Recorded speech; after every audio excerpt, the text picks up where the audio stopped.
This is David W. Williams, also known as Diamond Dave, the founder of the highest paid part-time job in the Word Options Trading Program. And we're going into Market Mondays for 6/28/2021. And what we do with Market Mondays is we try to give you like a brief summarization or a brief summary of the market-based activity for that particular week. Try to give you a heads up of what's going to be going on in the upcoming weeks. And what we want to really try to do is make it to where you start to introduce yourself into the markets using very common language and try to make it part of your day-to-day activity and really understand how the markets can be beneficial to you to solve a lot of your problems. Right now, we're looking at, I think this is the LA Harbor, the LA Port.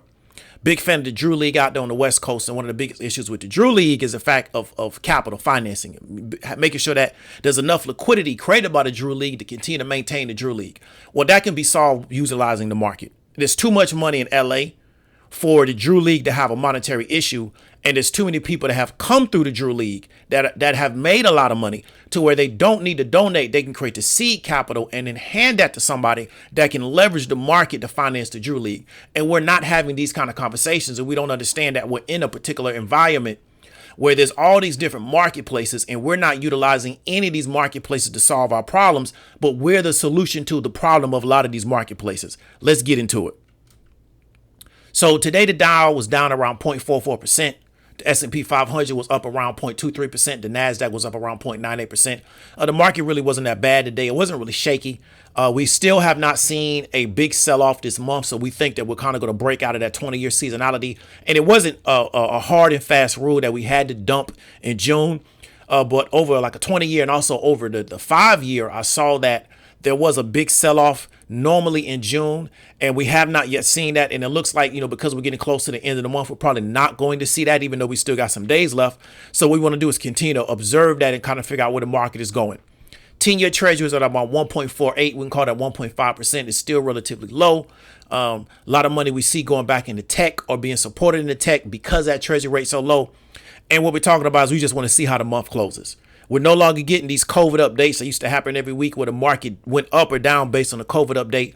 So now what we're kind of getting into is, reopening. We talked about the fourth being a really big indicator for reopening plays. And let's see how we go with that. Now we're going to go into the jump outs, right? Information came out today about Facebook. The fact that there was some type of, it was an antitrust or monopoly judgment that went in favor of Facebook. And we saw it move up extremely hard, right? So what we saw was pretty much the last hour of the day, Facebook went up really, really hard, around $14, right? I wouldn't say 14, but it went up really hard. We see where it opened. It traded horizontal pretty much the majority of the day. But when that news came out, it moved up really hard. And that kind of goes to show you how the market will move on news. So people were just sitting back waiting to get this information about Facebook. And what it did is I think it just triggered some algos to start buying a lot of Facebook. We look at TLL Education Group. So this is one of those Chinese-based online education platforms. This stock has pretty much sold down from like around $100 if you look at the yearly chart. And it's kind of been bumping back and forth. And what we're kind of looking for is more information from the Chinese government on how they're going to deal with these particular online platforms. And then based on that information, kind of similar to Facebook, it's going to either cause a massive sell-off or a massive buy-in of this particular stock. Now we're looking at NVIDIA. NVIDIA was very bullish on the day. It went up around 5%, but because of the price point at which this thing trades at, it was around $40. So it gapped up today and just essentially rolled up really hard. I thought NVIDIA was going to get to 800 before the split. It looks like it may be on its way to 1,000 before the split. So it was very, very bullish move, and it was even a decent move in the aftermarket, even though we don't know the volume. So, NVIDIA was something that we talked about last week. So if you would have kind of studied and did some research, this particular play could have made you a lot of money. And I'm going to repeat myself. I know a lot of y'all would have been terrible at football, right? Because you don't understand situations and you don't understand tendencies and you don't understand the fact that the same play is being run in front of you all the time. And that's not a football issue. That's a life issue that people transfer to football. A lot of people are very, really good athletes, and you literally can run the same play on them all the time. And every time they're confused, they act like it's a brand new play.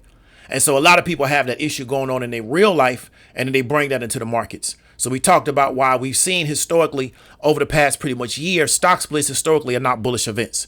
But because of, a lot of liquidity in the markets, the 10-year being really, really low, a lot of people trying to figure out a way to place money. For some reason, when it comes to these tech companies, they're making stock splits bullish events. Stock splits historically are not bullish. So we talked about look for this NVIDIA stock split to be a bullish event. Why? Because the last, big tech companies that had a stock split It was very bullish right before the split, and then once after the split, it sold off. So we said we want to look for that situation, understanding what the tendencies are based on the situation, just like we're playing football.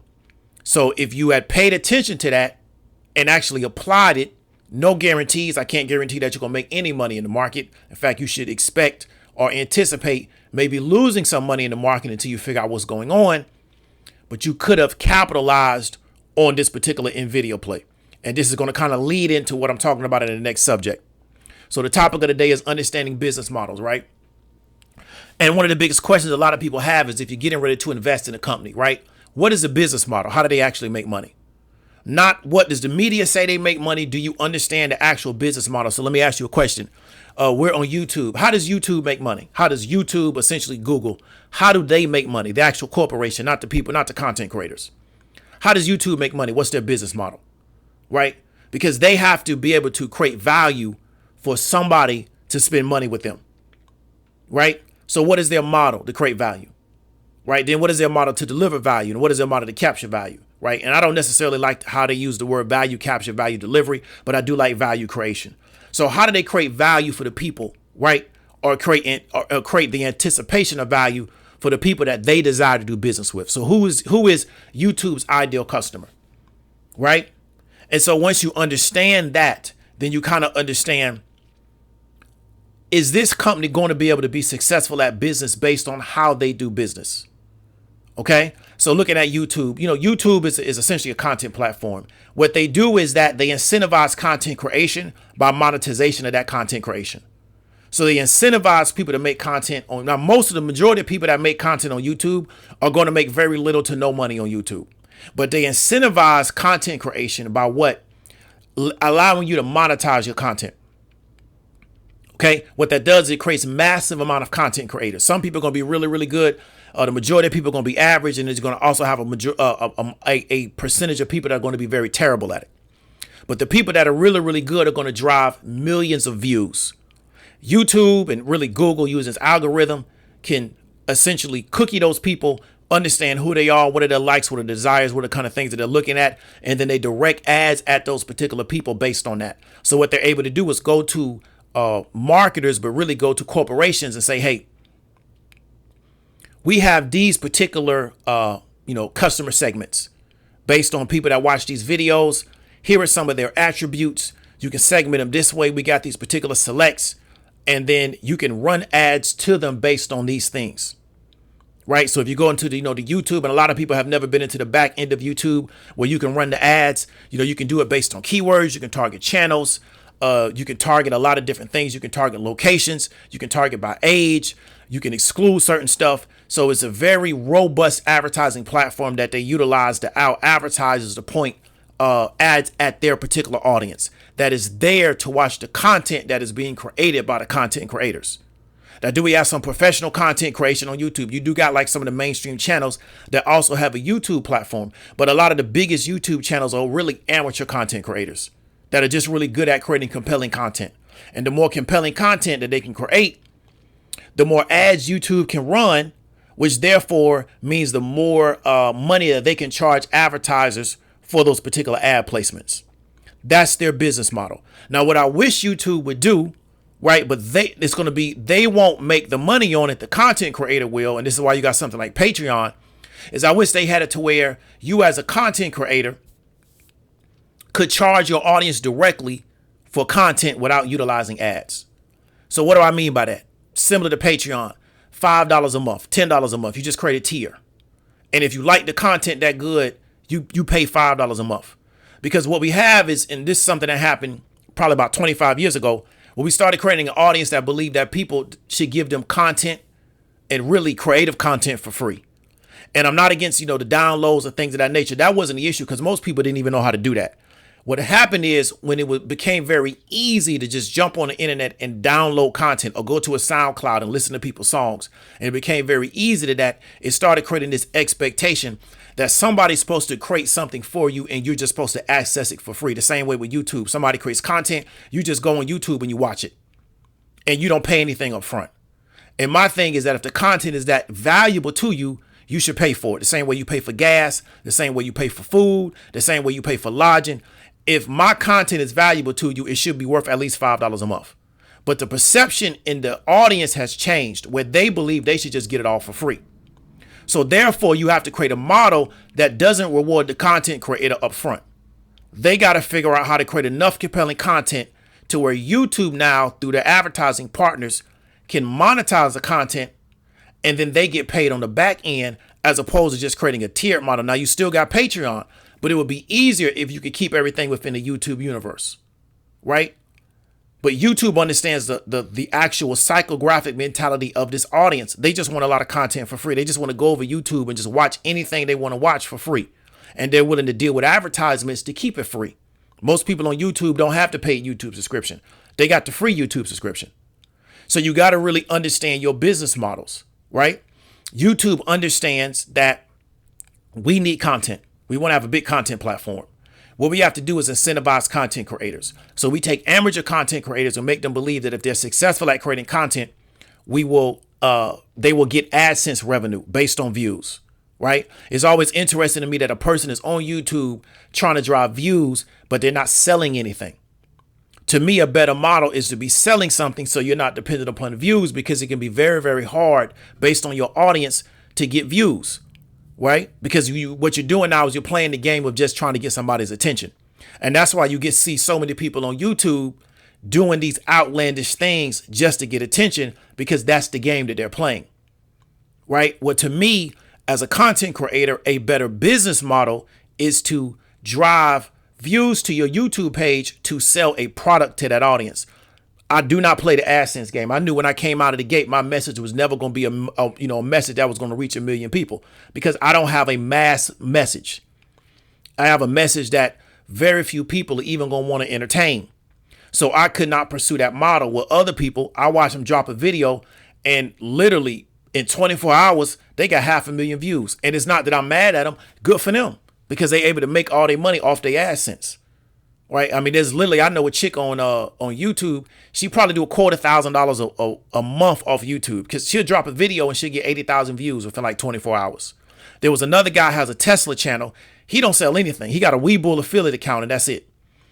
He just makes all his money on AdSense. He showed us that last year he made, I want to say, a little over $300,000 off YouTube, because he's like, I just did 3 videos a day on Tesla, just every day. So he doesn't have anything. So he is dependent upon that AdSense revenue to generate income for what he does.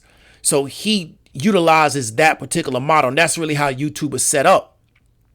That model doesn't work for me, because I'm not talking about something that people are in, more people who are interested in Tesla and being a fan of the company, they're actually buying the stock or investing in something that may be related to the EV space. They just want to hear news about Tesla and Elon Musk. So there's a person here to provide that kind of value to them. So that's the value creation. YouTube creates the value delivery, right? Then they capture the value utilizing the ads. So when you're looking at a particular company, really start asking yourself, what is the actual business model? How does this company actually make money? Stop worrying about, I wouldn't say stop worrying about, so let me rephrase that. I would encourage you to not worry about the ancillary things. How does this particular company actually make money? So somebody, people right now, we're going to talk about, we'll roll into something else real quick before we get out of here. People are going to talk about the BET Music Awards. I didn't even know that stuff came on last night, because I don't watch BET. I don't watch any of that stuff. But people are going to probably be talking about the YouTube Awards and what happened. Well, what does Viacom understand? How do I create the value? I have to create something that is going to get people's attention. So the artist knows, let me explain something about these award shows. It's a reason why you only see certain artists on the award shows. So you're not going to see like Hook or BK the Ruler on the award show. Why? Because they're independent artists and they don't have a lot of capitalization. They don't have a big machine behind them. So when you're looking at the award show, the record company or the particular management corporation that is assigned to this artist, they pay to get that artist on that platform. They pay for that. That's not free. They pay to get that artist on that platform. Why? Because they want eyes on that audience. So here's a great platform to get this audience on this particular platform. Here's a great opportunity to get this audience on this platform. So they pay for that. So the entertainer or the artist knows, I have to do something that's going to justify the money that is being paid, because at the end of the day, it's the artist's money. So the record company or the management company may upfront the money to get the artist on the platform, but at the end of the day, the artist is responsible for that money. They got to recoup it, right? Because everybody's in these 360 deals now, so you got to recoup it some way. So you get in front of the money, but then you got to pay for it at the end of the day. So when you get on this platform, you have to create some type of presentation that is going to continue to drive attention to you, help you keep momentum or get more momentum. Right. But it can't be a flat performance, because why would you pay for it to have a flat performance? So the artist is now on the hook to create that kind of value in the eyes of the actual audience. That now creates value, delivers value to that particular platform, because now what? People watch that, right? Because that artist is on the platform. See what I'm saying? So now if I know that this particular artist is on BET, I'm going to watch it because I know they're going to do something that's going to be captivating to me. Right? Because I just want to be captivated. That's going to be captivated to me. So I'm going to watch BET. So now I've been captured by BET. I'm sorry. BET has delivered a certain amount of value to me. Now, because I've been captured by BET, now they deliver me ads. So they tell the advertisers, we have this particular audience. They're going to watch because we got this artist, this artist, this artist, this artist. And these are some of the biggest artists in music as of right now. And so now you can deliver these particular ads to this particular audience. That's the model. So people are going to get caught up on the actual artist that was on BET and what they did and yada, yada, yada. But the question I want to ask you is this. Who should they put there? If BET does not put those artists there, who should they put there? We're going to have a marketing conversation. Who should they put there? Who can deliver enough attention to the platform where we can now maximize advertising value? So I would encourage you to get out of some of these A-B conversations, these duopoly conversations where either you for it or against it. Are there some things I'm against? Yeah. But I understand BET is in business. So it's not cool for me to be in business, but somebody else not to be in business. Do I like everything everybody says on social media? No, but I understand a lot of times it's a function of their business. They're trying to appeal to a certain audience. So the same way a guy would jump on YouTube and say, well, you know what? It's justified for Breonna Taylor to be shot inside her house. Because he's trying to appeal to an audience that wants to hear that type of stuff. So he can sell his merch, so he can sell his little t-shirts, so he can sell his hats, so he can drive views to his platform, and so he can get speaking engagements in which he can get paid. He knows his audience wants to hear that is legitimate for Breonna Taylor to be shot inside her house. They want to hear that, so he tells it to them. He's the guy that's going to tell them what they want to hear, right? That's his business model. That's how he delivers value to his audience. Okay, that's no different than Lil Nas X, right? Doing a video with a person that's supposed to represent Satan, even though that's not Satan. For people that really know what Satan looks like, that's some stuff they made up in Western Europe, right? That's a Western European creation of Satan, but they know that is going to resonate with people because most of you learn your theology from Western Europeans. You don't know any other theology. So we know this will press a button on people, will get their attention, will polarize the audience, will create the duopoly. Either you're going to be for Nas X, you're going to be against Nas X, you're going to like it, you're going to hate it. That's going to create enough value to where we can get access to these platforms because we can deliver value to the platforms. There's no difference between those two people. There's no difference between Lizzo doing what she does and the guy that says that it's all right for Breonna Taylor to get shot inside her house and Lil Nas X. They're all playing the same game, right? They're playing the same game. They're figuring out how to create value. They're on a platform so they can deliver that value, and that particular platform captures that value and monetizes the value. Now, they can monetize their own value, but it doesn't matter how big you are on YouTube. Doesn't matter how big you are on YouTube. Google's going to always make more money than you. Because we talked about before in an earlier video, you're sharecropping on the internet. So you can be on YouTube making $10 million a year. I guarantee you, Google made $100 million off of you. Because if you're driving that much attention, and you're driving that kind of views, right? Trust me when I tell you, Google got a room full of people that's going to figure out how to monetize what you're doing. You probably one person by yourself and you got a small team. Google got a big team to figure that out. That's all they do is figure out all day how to sell more ads. Between YouTube, display network, yada, yada, yada, they got a massive ad platform. Google has a ad rabbit hole that you can go down to that's endless. They got endless inventory of advertisement. So I want you to really start understanding business models. Do I like the business that a lot of people are in? No, I don't like their business, but that's their business model, Dude, I don't like it. I'm not a supporter of it. Some people's business model even goes against my morals and my values, but that's their business model. They may not like my business model. Some people don't like what I do. So, it is what it is, but we all have a particular business model. So I would encourage you to look at things from the standpoint of a business model and not always personalize everything, because the personalization of these business models is being sold to you by a person whose business model is to sell to you the personalization of these business models, but they won't talk about what business model they're in. You understand what I'm trying to tell you? So I came out the gate, told you I'm here to do business. I'm here to make money. I'm not here to, because, we're going to do this and we're going to bring this back and we're going to reinvent Black Wall Street. I'm not into, I'm from West Orlando. We don't play them kind of games out there, man.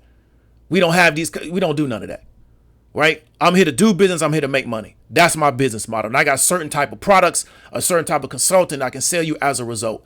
So what I don't do is personalize somebody's business model while I'm also running a business model. But that goes against my morals, values, and principles. It doesn't go against other people. So once again, without, really rambling, I want you to really start looking at business models, not people. Right? Business models. What is the business model? Right? Who is monetizing what this person does? Who's making the money? Right? How are they creating the value? Who's their audience? Right? How are they delivering value? How are they capturing value? Then once you can understand that, you can understand whether or not these things are worth your investment. Do you believe they're going to be successful at it? Do you believe they're going to fail at it? And you can kind of get, it allows you to not get caught up with a lot of these sky in the pie founder stories. They got nothing to do with business models, right? So that's going to be Market Mondays for, I don't know what we on, 6/28, 2021. David W. Williams, also known as Diamond Dave. If you want to learn more about the highest paid part-time job and reward options training program, hit me up. And thinking about just what we're talking about, I might move everything to Patreon eventually, because like I say, I should be able to get $5 to $10 a month if people think the content is valuable, because if it's not, then why they listen to it? So this was a good discussion for me to create some ideas inside my own mind. So talk to you later. Peace.